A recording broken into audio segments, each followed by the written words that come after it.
Tinext ko lang talaga to last time at hindi ko nga akalain na magbabiral to. Natry nyo na ba yung empanada, kasaba at bibingka ni J2Y Foods? Kung hindi pa at dumaan to sa FYP mo, baka sign na to para mag-order ka din sa kanila. First time ko nga makatikim nito is sa Ilocos mismo noong 2018. At dahil nga matagal ko na din kinikrave yan dito sa Qatar, since taga Ilocos si ate, nag-request ako na what if magawa naman siya na Ilocos empanada. Homemade na suka muna yung trinay ko dito kasi hindi pa namin alam kung saan kami makakabili nitong Ilocos na suka. Kung makikita nyo sa video, nakulangan ako sa lasa ng suka. Hindi pa ganun ka-perfect yung lasa niya nung una kong tikim. May mga adjustment talaga sa lasa. Kasi kung natry mo talaga yung authentic Ilocos empanada, malalasahan mo yung difference niya. Naubos ko na yung isang empanada. Sabi ko parang may kulang. So nilagyan ko pa ng chili sauce. Nagtiwa ako ng isa at kinabukasan bumili ako ng sukang Ilocos. Huwag ma-confuse sa kulay ng suka. Ganyan talaga yung suka ng Ilocos. After ko nga matry, kinabukasan yung last Ilocos empanada ko with sukang Ilocos. Na craving satisfied naman ang ka-doorbells nyo.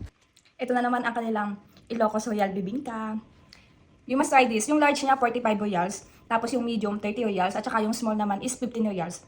Guys, ang sarap niya, promise. Mas ano ko siya, mas bet ko to kaysa sa kasaba. Pero masarap din yung kasaba. Kaso nga lang, mas masarap to. Para sa akin, ha. Kaya order na din kayo kay J2Y Foods. Thank you, ate, sa padala mong empanada at saka itong Ilocos Royal Bibingka.